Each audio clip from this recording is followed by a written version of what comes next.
everybody. Hi, friends. Well, from beautiful Salt Lake City, Utah. It's Thank God I'm Atheist, The podcast. I'm Frank Feldman. And I'm Dan Beecher. And coming up on the show today, Dan, the cult of Trump and his followers. We joke about that phrase like, oh, it's a cult or whatever. That may not be a joke. That might be just the truth.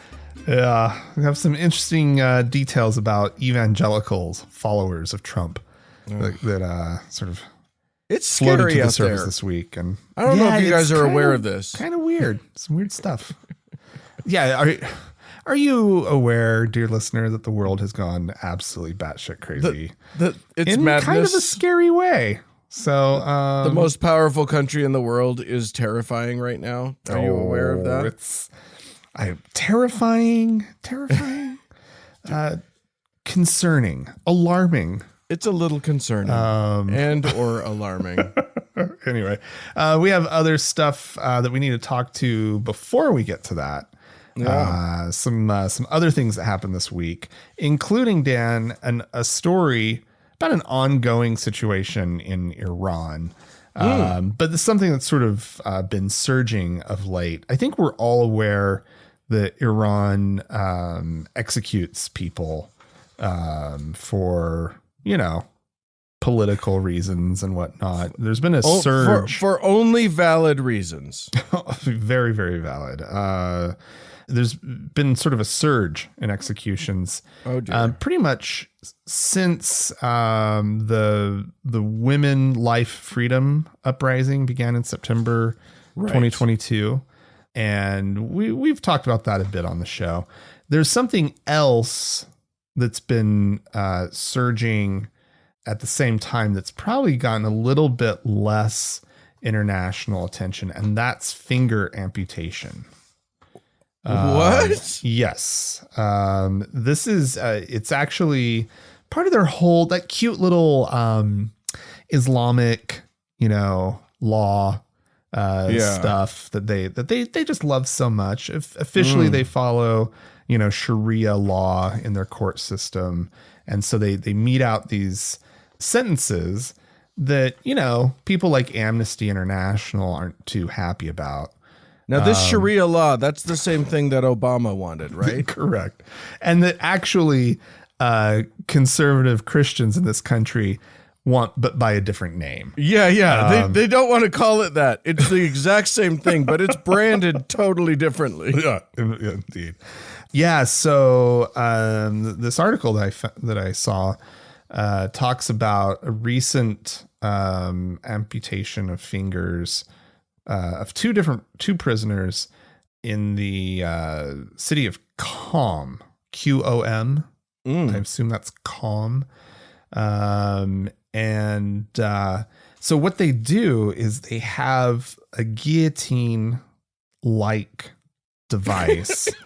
And it's in the picture here. It's not exactly what you would expect. It looks more maybe like it's a spring-powered blade of some kind that they put the person's fingers into, release the mechanism, and off with the finger, I guess. It's just like when you're cutting off enough fingers that you're like, we need a device for this. This isn't, you know what? The just doing it by hand is annoying. It's hurting my wrist. Can we just invent a spring-loaded device to do this? Yeah, please? I mean, in fact, according to the Abdurrahman Baruman Center, which I should have looked up to see who they are, but they're sort of mentioned in a similar article or a similar paragraph talking about Amnesty International reporting on some of this stuff. So I think they're kind of maybe a little watchdog group, or at least they're tracking it.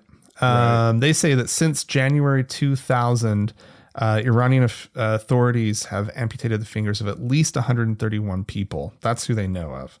And what they do is the law calls for the amputation of the four fingers of the right hand, leaving the palm and the thumb.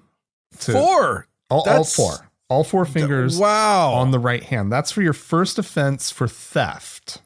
Right? This is for wow. theft. This is that's first offense. the first offense, first time you're caught stealing something.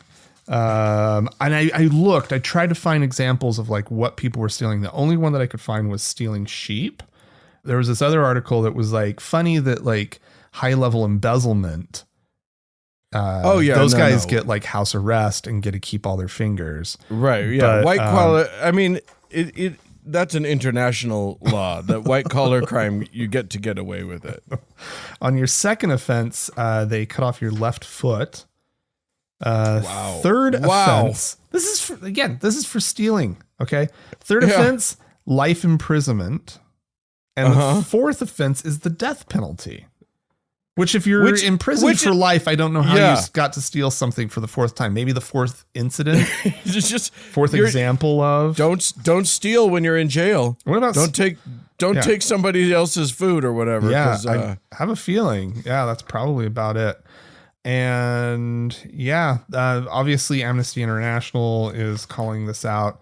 This is actually it's in violation of Article 7 of the International Convention on Civil and Political Rights, which of course Iran cares so much about. Right. Yeah, they're really shaking in their boots on that one. Which it is interesting that Iran is a state party to the covenant. I guess the International Covenant. Did I say convention? International Covenant. So it's bad. It's internationally obviously frowned upon, very seriously. And it's just a horrible, cruel thing. They're like, oh yeah, but this helps reduce incidents of theft. And it's like, does it? Yeah, I know. Does it really? That's the question I always have about when it comes to deterrence, like, you know, when a state decides that they're going to deter a certain thing by punishment, I don't think it works. No. Nobody, like, people still steal, people still do, like, that's not the way to address the problem. Yeah, the fucking death penalty. You would think that, like, you know, oh, wow, oh, the penalty is death, right? Oh, I won't go murder people. Guess what? Fuck death. Murder if I see a guy happens. walking around with a thumb and that's it, I might think twice about stealing, but like apparently but that's you, Dan. You're already not in a situation. These are people who I'm assuming are very, you know, very poor. Very poor. Yeah. And who I don't know the different situations that are coming up for these folks.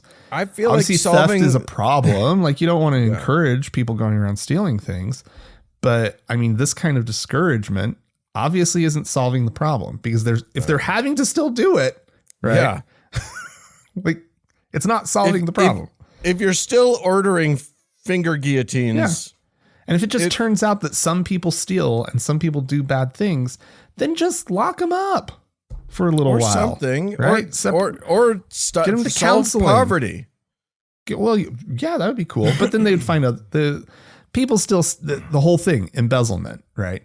People still always see other stuff that they want, figure out a way to get it, and it's just about containment, and you can't let them get away with it. But cutting people's fingers off is not the way to do it. No, I mean, we're clearly not experts on like the topic of crime and appropriate punishment, but like it probably should go the other way. It probably should be that like corporate criminals should get their fingers cut off and like, the other article that I read about it that was started bringing up embezzlement. I was like, well, good. At least they're getting it. And then of course it got to the details of it's like, oh no, but they don't. And I'm like, yeah, the biggest form of crime in the U.S., the biggest form of theft in the U.S., because when anytime a right winger brings up like, there's crime is rampant and whatever, and it's like, well, yeah, it is, and the form of it is wage theft. Yeah, companies literally not paying their employees properly. Like that's the biggest form of theft in the country. Yeah. All right. Anyway, that's great. If you wave at an Iranian and they don't wave back quite as well. Just have a little pity on them, I guess. Jeez, Dan. I know, right? I'm going to take us back here to the States where, you know that like we talked a few months ago about how the SBC, the Southern Baptist Convention, recently cracked down hard on women pastors. No women pastors. We're not going to have it. We're doing a hard line. It's what Jesus said, and we're going to do it. Yeah. Jesus didn't say it, but like that's important to them. They kicked out some major congregations out of the Southern Baptist Convention, including, what was the big one? They kicked out I don't remember the name of it, but one really huge one. Anyway, because women are not allowed to be pastors, that's it. That's final. No lady pastors. No lady pastors. Paul said something about it one time, I think. Anyway, here's the thing, though. One of the things that the Southern Baptist Convention has is they have an insurance company that they call Guidestone, which is an entity of the Southern Baptist Convention. And what they do is they offer sort of insurance and retirement plans to pastors. Now, the article that I'm reading doesn't say what kind of insurance, but one wonders if it's if they're insuring pastors against being sued for whatever a pastor might be sued for, or whatever a congregation might. Anyway, they offer insurance and retirement plans. What are you suggesting here, Dan? Nothing. Like you were insinuating something, and I'm asking myself, what does a pastor need to be insured against that is unique to their particular line? And then just sort of dreaming on that idea. Here's the thing. So while the SBC is absolutely foursquare against women pastors, they're more than happy to take their money. So what? So they don't just insure other Baptists. So the Global Methodist Church, and you'll recall, Global Methodist Church is the recent schizoid from the United Methodist Church. These are the assholes who, like, United Methodists were way too nice to gay people. Right. We can't have that. That's absolutely not okay. So we're skitzing out. They skizzed and then became their own thing. But apparently they even those guys are like a little bit more progressive than the Baptists, because they still affirm women pastors. So they have engaged Guidestone to be their insurance provider. And Guidestone's like, yeah, that's fine. I just think that's funny. They're really hardline on their convictions about women pastors. But they'll take their money. Until it's time to make some money off of them. I mean, they're going to take their money, obviously. Yeah, of course. It's the American way. It is. And it's the real religion. All right, Dan. Pope Francis, who we've been willing of late to be like, yeah, this guy, he's like he's a little progressive, isn't he? Right? Like, he's trying to change the church. He talks progressive anyway. He's got all this great vision for the church, and he's so good on all these issues, so forth and so on. Every once in a while, though, it's always important to just remind ourselves that he's still the Pope. He's still a Catholic. Yeah. He's still whatever, right? And the way that he's reminding us about that fact this week is that he has called for a universal ban on surrogacy. God damn it. Saying, I deem deplorable the practice of so-called surrogate motherhood, which represents a grave violation of the dignity of the woman and the child, based on the exploitation of situations of the mother's material needs. A child is always a gift and never the basis of a commercial contract, says I think Pope. He's mad about regifting. What? He says a child is always a gift, and then that lady just regifts it to this other lady.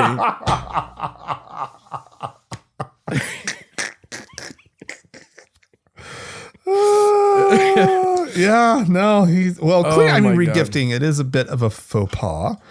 I don't know that it needs a universal ban. However, oh my God, it's what a dick move. Well, I mean, here's the thing. He is in this line. He is calling out something that I think one would want to avoid when engaging the services of a surrogate, right? You do not want to be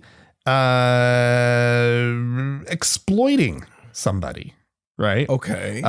Which is an ethical question that has been raised by many people about surrogacy, right? Okay. And I would say, however, that's not probably the majority of cases.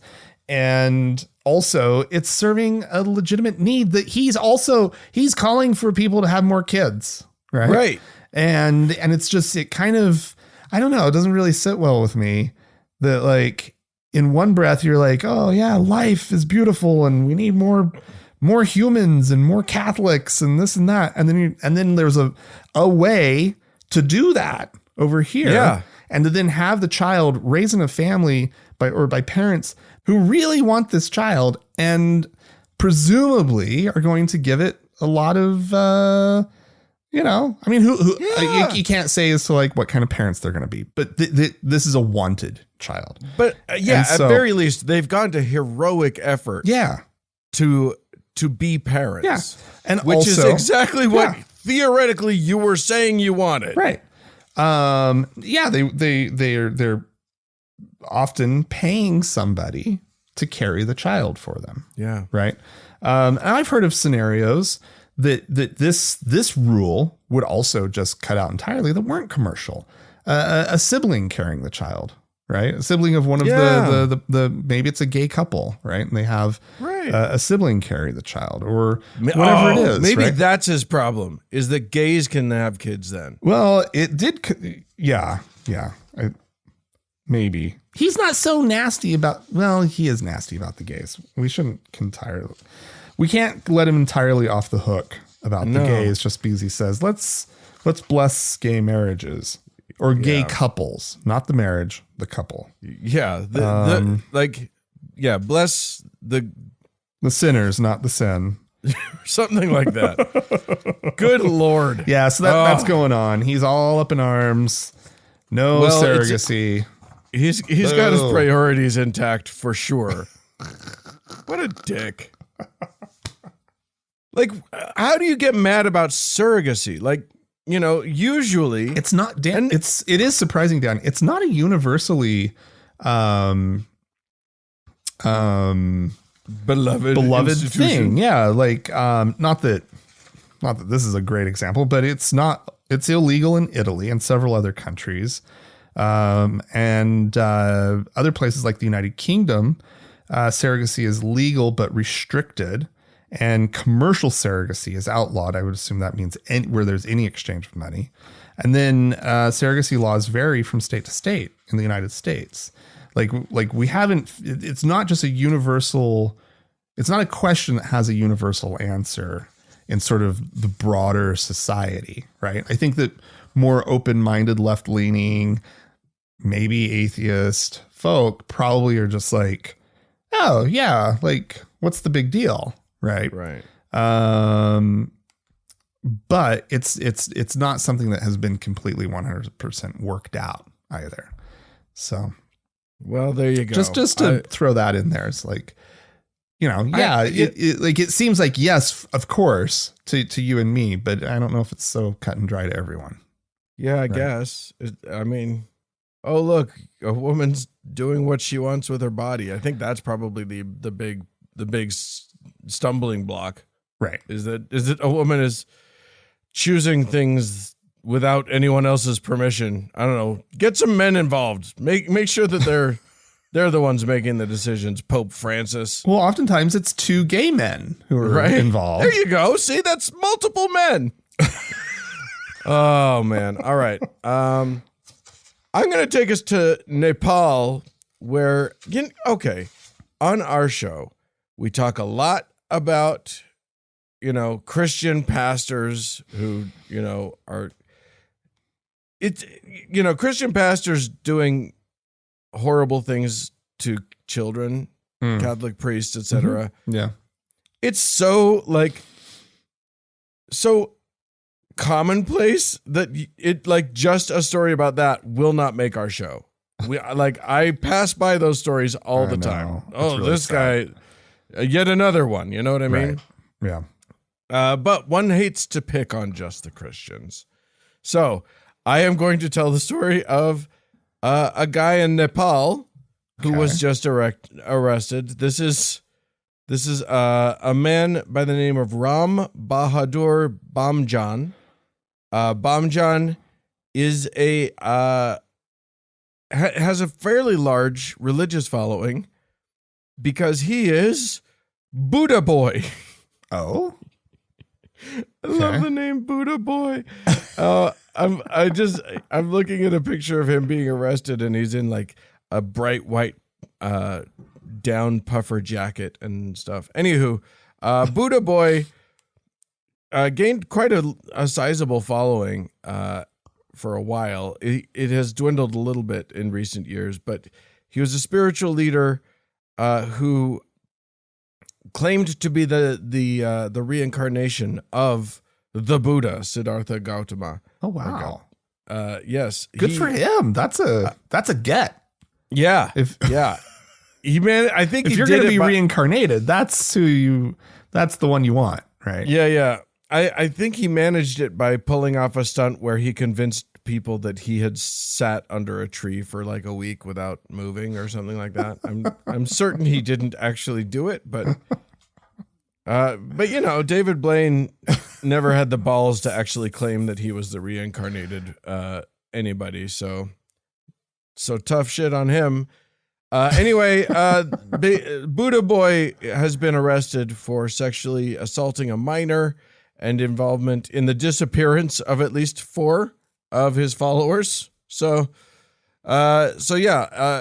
idea, I think, is anybody who is given too much power, there's danger. Yeah. Especially if it's a more secretive cult, if it's a more, a smaller and more secretive, high demand religion. Be very, very wary. That's bad things are going to happen there. But it's Buddhist. It's not just Christians. It's not just. I think that's important to point out, Dan. Yeah, it's not just the Abrahamic religions that do horrible things. It's them all. Does your religion have people involved in it? Guess what? You're in danger. Power structures. Yeah. Uh-oh. Yeah. Leaders. Humans. Yep. Yeah. All right. Dan. Yeah. There's a problem in this world, and Martin Scorsese is on it. Oh, thank God. He has seen this strange trend in our country of people moving away from organized religion. And his next film, he is taking on this problem head on. Oh, thank God. And he is going to be it's doing an adaptation of a novel called A Life of Jesus by the writer Shusaku Endo, who he's adapted another novel of his, the movie Silence. Yes. Which I had to watch that movie very carefully because I did an episode of God Awful Movies where we made fun of Silence. Somehow Silence, I never hit my radar. It's not good. Yeah. Anyway, it's Scorsese, but it's Anyway, yeah. So anyway, he and his writing partner Kent Jones have finished a screenplay of A Life of Jesus, and apparently, according to Scorsese, were swimming in inspiration. And the film, I guess, is going to be, it's set in the present day, and it focuses on Jesus's core teachings in a way that explores the principles. This is his words here, in a way that explores the principles but doesn't proselytize. He goes on. Yeah, I know, right? I totally believe that. 100%. Trust you completely, Marty. He says, I'm trying to find a new way to make it more accessible and take away the negative onus of what has been associated with organized religion. He goes on, right now, religion, you say that word and everyone is up in arms because it's failed in so many ways. But that doesn't mean necessarily that the initial impulse was wrong. Let's get back. Let's just think about it. You may reject it, but it might make a difference in how you live your life. Even in rejecting it, don't dismiss it offhand. That's all I'm talking about. What are you talking about? What the fuck? And it takes place in modern times, but it's called The Life of Jesus? Yeah, so somehow they put The Life of Jesus in modern times. I'm not entirely sure how that all works. Oh, man. That's the first time anybody's thought of doing that. Well, yeah, I know, right? He says he was inspired to begin working on A Life of Jesus after meeting Pope Francis in 2023. And he participated in a conference titled The Global Aesthetics of the Catholic Imagination. And he told the press at the time, I have responded to the Pope's appeal to artists in the only way I know how, by imagining and writing a screenplay for a film about Jesus. And so this is coming down the pike. Scorsese clearly must be very Catholic. And meeting the Pope was probably a big effing deal for him. And, this is not the first time that obviously there was Silence, which was about some Portuguese missionaries in Japan or something. Yeah. Yep. Working with or tending to a group of Christians who had to worship in secret. Is that the deal? Yeah. Basically that's it. That's very inspiring back in the whatever. For Christians. Christians love that kind of thing. Oh, Christians having to. And I'll be honest with you, it wasn't entirely, a guy like Scorsese is not going to make Christian propaganda. Sure. So yeah, it's not like he knows better than David A.R. White or one of these guys who just makes the most overt Christians rule and everybody else is an idiot, and atheists are just Christians waiting to have a bad day and then they'll be Christians again and blah, blah, blah. Like, he's not going to tell that story. He's going to be better than that. So, this is also the guy who did The Last Temptation of Christ. True that. And there was also Kundun, not Christianity, but that was about the Dalai Lama and sort of, so he's definitely one to have tackled these spiritual topics before. But this is not one that I'm like super excited to see. I haven't seen the Killers of the Flower Moon yet, but it's definitely on my list and coming up. I mean, the guy's great. The guy is great. When he's great, he's great. Right? When he's good, he's very good. Yeah. I haven't seen Killers of the Flower Moon either. Yeah, I think he is also getting older. He's getting, I don't know. He's 81. He's an old man. Yeah. So who knows what he's going to be producing next. All right. Speaking of things being produced, I'm taking us to a beautiful historic Brooklyn. The what is the neighborhood? Crown Heights neighborhood. Of Brooklyn, which houses the Chabad Lubavitch global headquarters, which is a synagogue. There's a synagogue there in Crown Heights. Yeah. which has been closed down. Oh, and several of the buildings surrounding it are being condemned. Oh my God. As we speak. Why? Well, I'll tell you what, I had to do some digging to figure it out and I'm still confused about it. No pun intended. Although people won't know the pun yet. Well, because there was a tunnel that was dug under the synagogue. That's so ridiculous. And it was not done to code or anything. This was just some dudes digging a tunnel into the synagogue. Some ad hoc group got together. It's so crazy. So we're talking about some Hasidic Jews, I think. This is a whole Hasidic area, and they're the very conservative, hyper orthodox. Yeah, the so-called ultra orthodox. Right.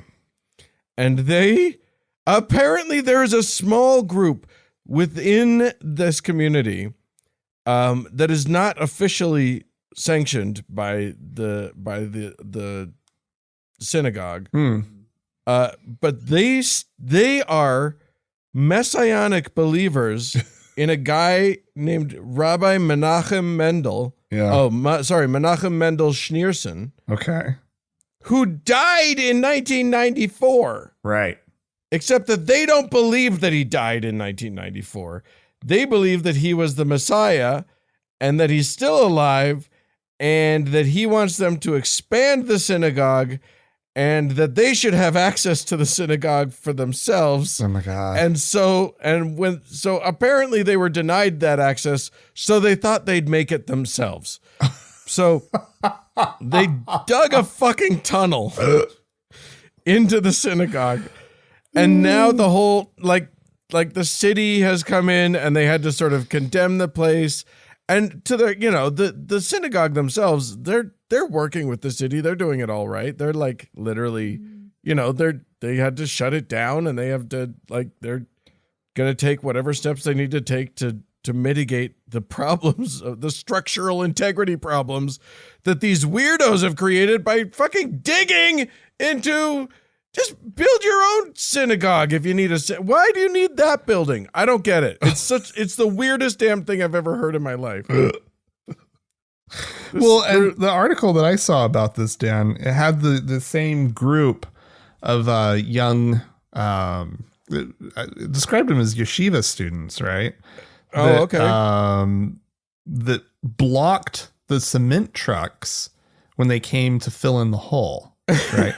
And so they're like hanging, like they just like kept running into the tunnel whenever they were going to starting to get ready to start filling it in and just causing a commotion, and the police had to come out and everything. And it's like, holy cow, these really guys hard on it.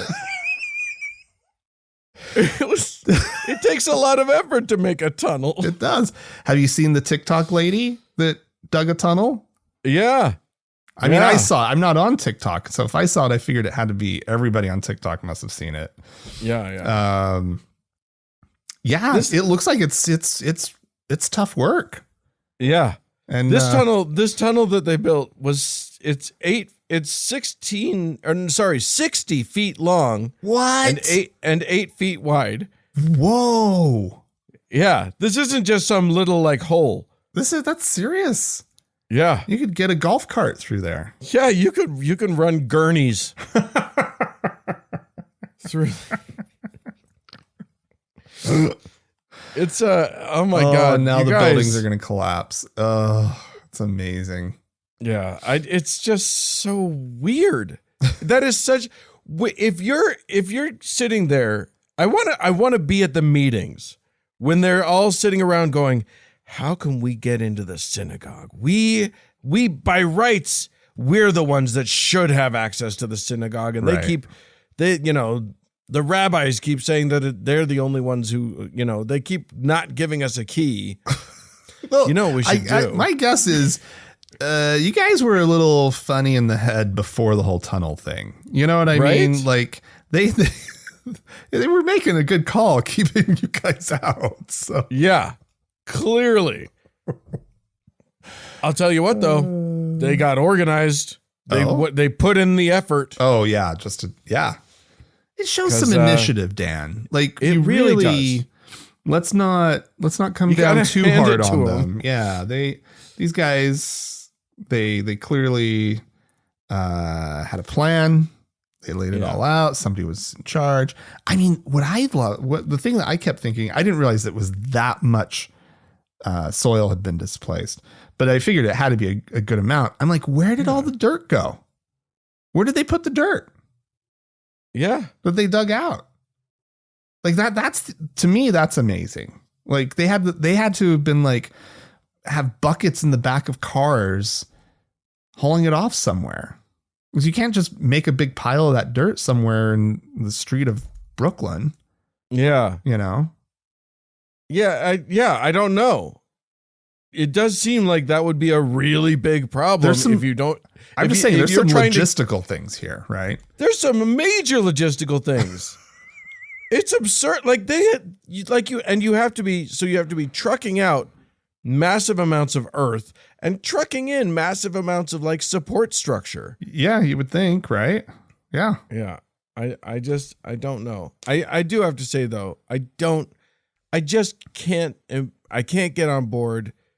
I'm not on board with any religion, but I really can't get on board with a religion with a faction that believes that the Messiah was named Schneerson. It's just Schneerson. God's not going to pick somebody with a name like Schneerson to be your Messiah. It's just not. That's Cohen. Cohen would be a Messiah for sure. Oh, I see what you're saying. But it's just a Schneerson. It's just a bad. It's the sound. It doesn't ring Messiah to my ear.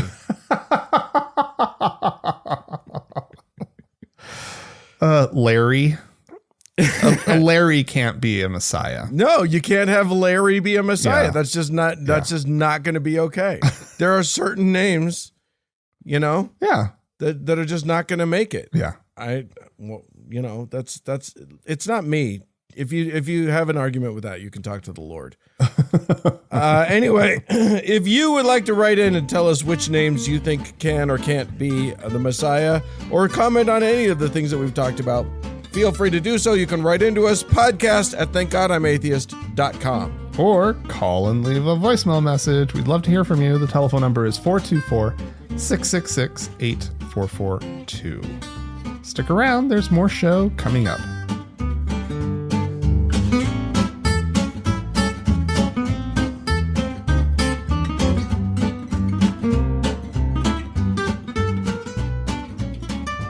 Frank.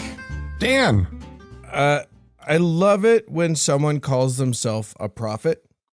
That's like one of my favorite things in the whole wide world.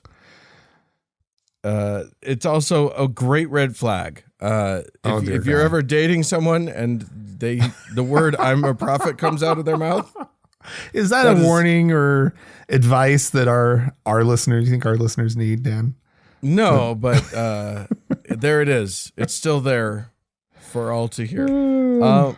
So here's a self-proclaimed prophet, a guy named Charlie Shamp, who went on the Steve Schultz show. I don't know what the name of his show is. Steve Schultz is the one with the bald head. Anyway, Charlie Shamp, he has inside knowledge as to what happened. I'm going to let him tell the whole story. It's fine. Okay. I'm not going to set it up. Here we go. I have a personal friend who, when Elon Musk bought Twitter, he was allowed to go into Twitter, now X, and anoint every one of the rooms. He actually poured oil and met with some of the leading people in that industry, and was able to prophesy. And the very place that Elon Musk made the announcement that he had bought Twitter, my friend actually poured oil in that place and prophesied. So there are things that are going on behind the scenes that are happening that people that we can't even talk about publicly. But we need to begin to pray for these people. We need to begin to understand what God is doing. There are a few things that I love about this thought. The first one being the idea, like, obviously this never happened. This is just a made up story. I have a friend who did a thing, is like, that's the best way to start a convincing story. But I love the idea of Elon Musk 2 weeks later being in an office and being like, does something smell rancid to you? Do you smell like rancid oil smell somewhere in this room? Yeah. What's happened here? That's a wild story. I also love the idea that, like,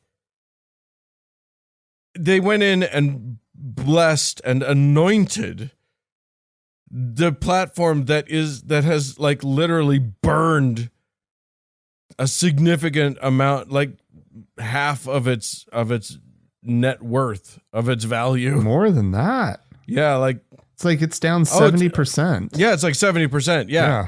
Like, literally, your anointing sucks, dude.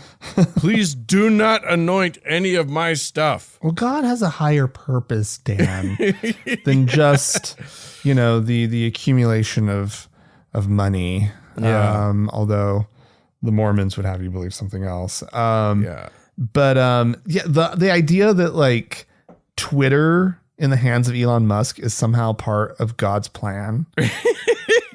They never cease to amaze me in how they just the ways in which they point out that their God sucks. Yeah. Right? This platform has become now, it's now a center for, like, hatred and white supremacy and, all the bad corners of the internet all are finding their way onto Twitter, and it's horrible. Literally, there is a term for Christian nationalist assholes on Twitter, and it's blue checks. People literally say, "Oh, the blue checks are out." They were saying blah blah blah. Wow. Because he sold off the verification system for $8 a month, and the only people who decided to buy in were, like, right-wing trolls. It's amazing. Yeah. What an astoundingly, like, every choice that Musk has made there has made everything worse. Every single time he makes a choice, he makes everything worse. I've loved watching it, though. Oh, yeah. It's been a delight.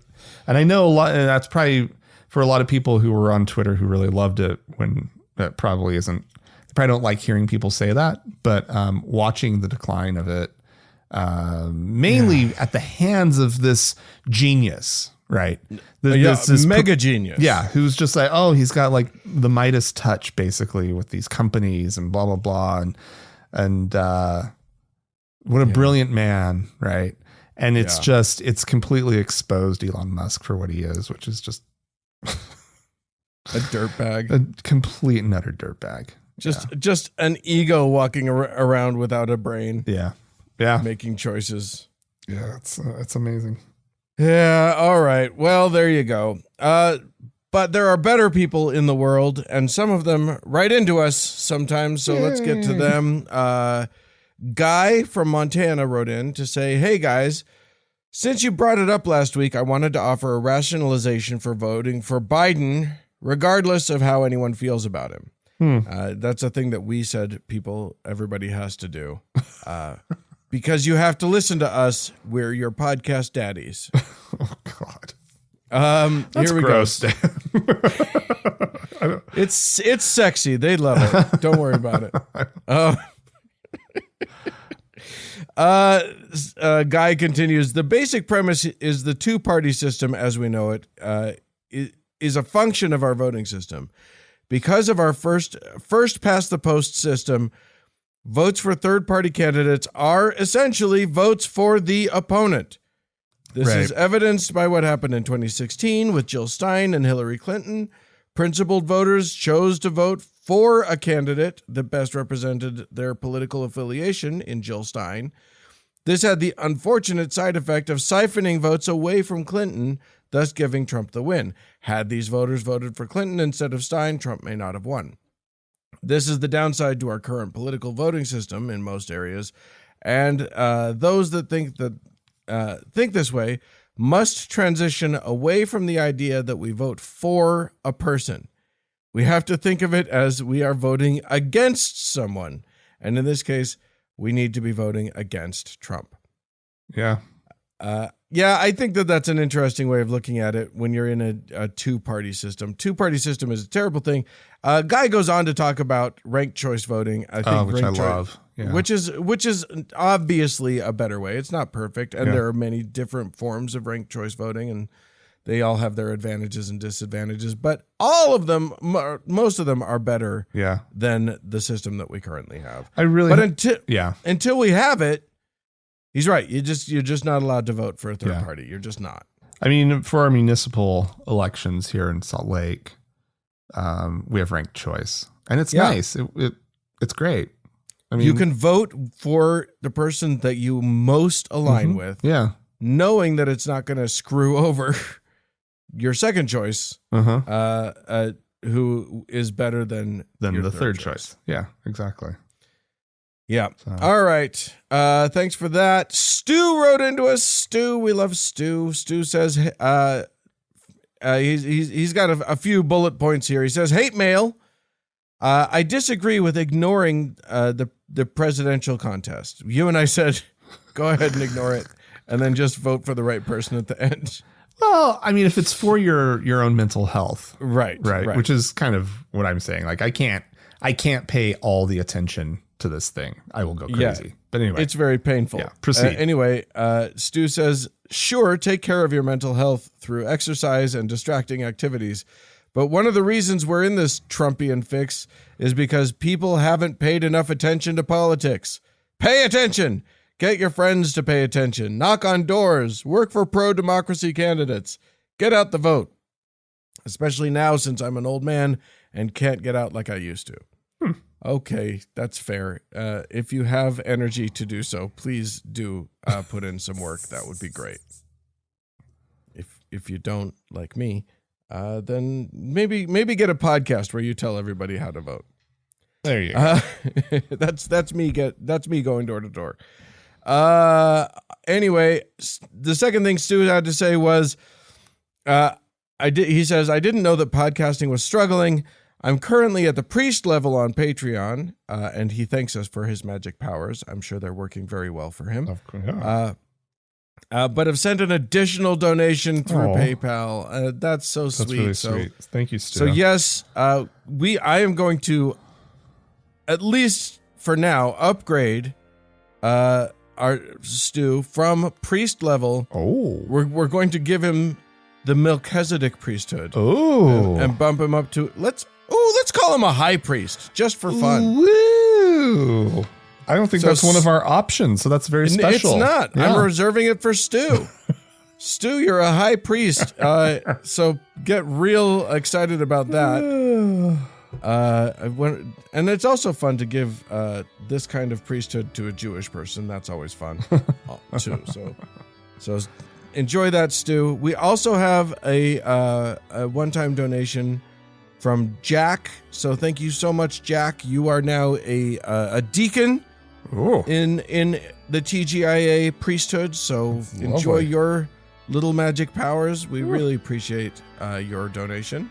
And do you have anyone to thank? We do, Dan. We have 2 new patrons on Patreon. We have a new priest by the name of John. Thank you, John. And we have a new elder by the name of Margaret.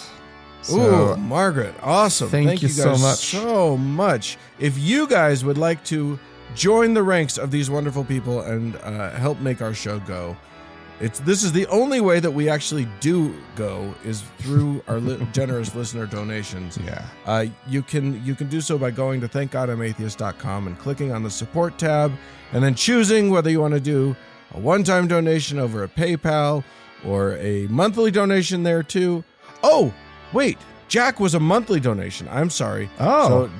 So Jack was not a one-time donation. I forgot. I applied that. So Jack, I thank you for that. Does he need a priesthood adjustment? Sure, let's adjust him up to teacher. Yes, he's all right. teacher now. So thank you so much, Jack. And then, or you can choose to be on Patreon, where you can, at certain levels, you can receive the Frank and Dan Diary every week. Woo-woo. That's more content for you, baby. Woo-woo. Anyway, we thank you guys so much, and we have one more person left to thank. We do indeed, Dan. Our top donor, our Lord and Savior, Davis. More show coming up.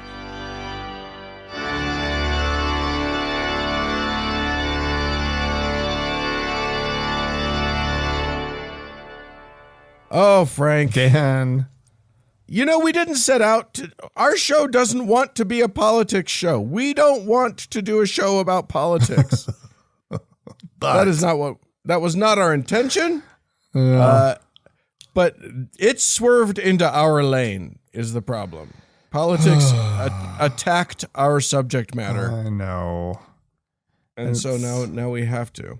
I know. And, the Trump he's brought about a lot of change in America. Good Lord. Not just to shows like ours, but also, interestingly enough, to the evangelical typical person on the street, right? That there's been this, like, obviously, and there's, I think we're very aware of sort of the one that's been reported a lot, right? And we've talked about a lot on the show, which is the evangelical churchgoer who is hearing messages over the pulpit from their pastor and so forth and so on, right? Sort of the active daily church attending evangelical. Yeah, the sort of hyper Christian, hyper devout. Yeah. And we've really scratched our heads as to, like, how could these conservative religious people really be fans of Donald Trump? And we've been through all of that, and I think we all kind of have wrapped our heads around that. But you sent me an article from the New York Times this week that the headline is "Trump is connecting with a different type of evangelical voter," and then it goes on to say they are not just the church-going conservative activists who once dominated the GOP. And it talks about these people who grew up evangelical, right?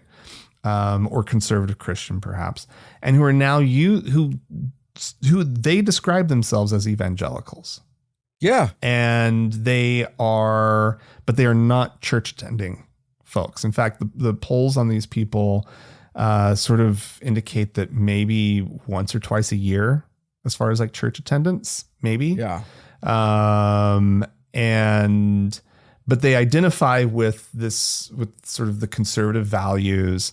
And although there were some surprises in that list, but ultimately these are sort of rudderless evangelicals because they're not going to church and having any kind of they whatever possible leadership a pastor might be able to give these people to stay even slightly sane. Yeah. I mean, they don't have. At least when you go to church, maybe you encounter someone who's like still conservative, but like reels you in from like the brink of crazy. Yeah. You know, going to church apparently for these people was at least some form of tether to reality, which I wouldn't have necessarily believed, but it seems very true. Yeah. And now they are wildly untethered. They're out there just blowing in the breeze, free to believe whatever QAnon, like trumped up bullshit somebody on OAN has to say. Yeah. And it's literally, they're starting to say the quiet parts out loud. They're starting to say things like, there was a quote in that article where one of the evangelical people that they interviewed said, the only savior I see is Trump. Yeah. This person was willing to throw Jesus under the bus. Well, I mean, what the fuck Jesus did for me lately? Yeah. That's, I know. like, it's worse than we thought it was, you guys. I mean, I'm not going to characterize this the way I saw somebody on TikTok characterize it, which is like, he was thinking that basically the article said that they don't believe in Jesus anymore. They just believe in Trump. Yeah, I don't think it's that far yet. But they don't. But, you know, the truth is, as that person was saying, like, you know, you look around and you don't see Jesus of Nazareth doing anything for you. You know, he's not saying anything new. Right. But boy, is Trump going to rallies and just saying whatever he thinks they want to hear. So, yeah, that's true. Well, and then there was also the thing in here that was talking about how in sort of interviews with these folks that that they'll say that they believe in governing the country by Christian principles, right? They'll say that, but then when asked what their top issues are, they'll say immigration and the economy. Right. Right. And so that's bizarro to me. And while they're sort of opposed to abortion, they are sort of more skeptical of some of the positions that, like, say, Ron DeSantis has taken, right? With like these, like the 6-week abortion ban and all that kind of stuff. They're not really cool with that. And so, which is so weird because DeSantis is everything. He's the extreme version of everything they say they love. Yeah. Everything they say they want. DeSantis has gone as far as he can go to provide it for them. Yeah. And they're still like, nah, it's Trump.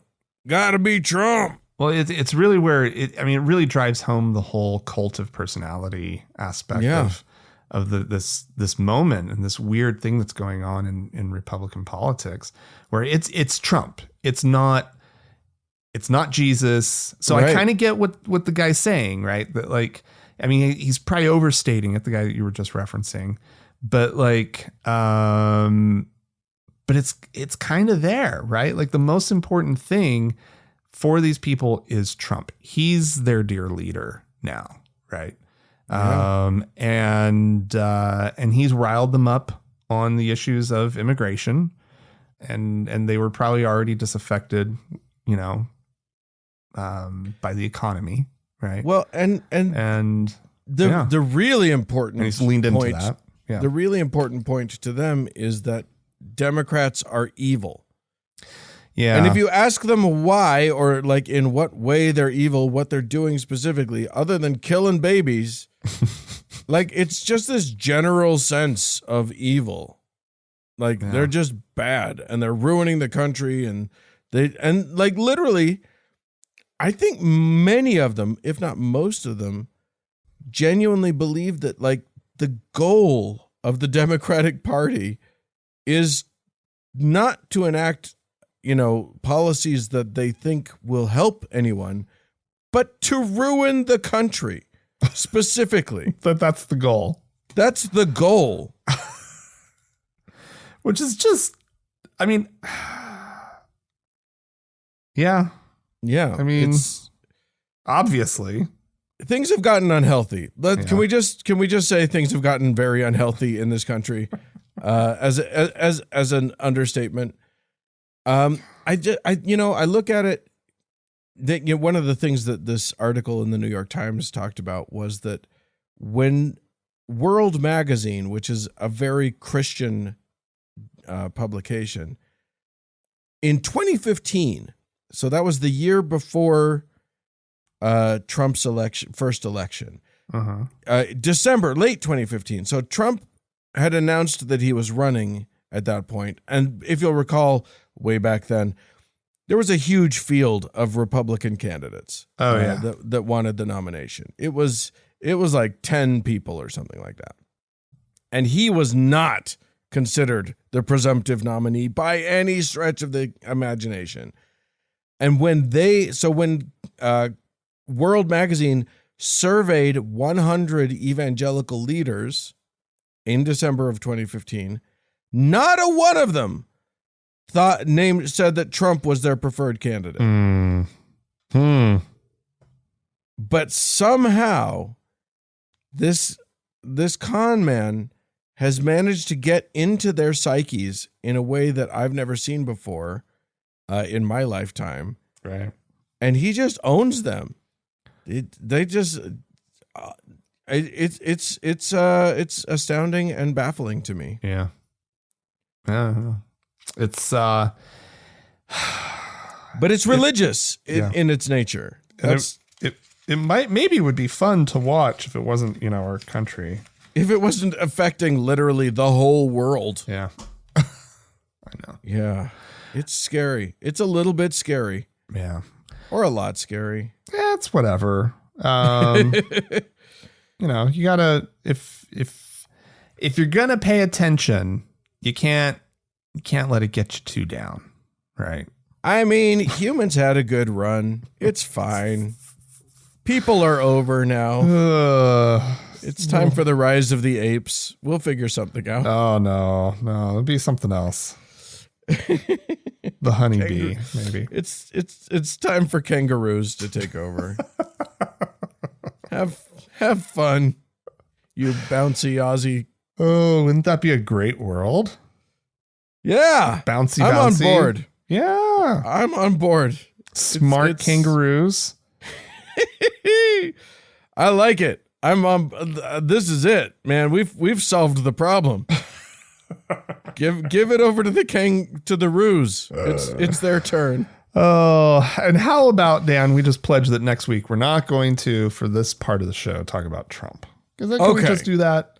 Yes. It tires me out. It exhausts me. So it is exhausting. So there you have it. We have committed. Hopefully we remember that commitment by the time we get to hopefully next something week. Really juicy doesn't happen in the meantime. Right. Which, I mean, it's not like something happens in the world of Trump literally every damn day at this point. Ugh. All right. So we love you guys. You're not allowed to vote for Trump. Remember that. And if you'd like to write into us about the Donald, our great leader, or any of the topics we've discussed this day, please feel free to write into us, podcast@thankgodimatheist.com. Or call and leave a voicemail message. We'd love to hear from you. The telephone number is 424-666-8442. Yeah, go to the Facebook page, facebook.com/TGIAtheist, and click the like button. And if you'd like to join one of our members-only lounges, you can do so by going to our website, thankgodimatheist.com/members-only. Yeah. Hey, thanks so much to the Red Rock Hot Club for the use of their fine music. And thanks to Gordon Johnston for the use of his music. And thanks to all y'all for tuning in. We sure do appreciate you. Thanks so much. Bye-bye.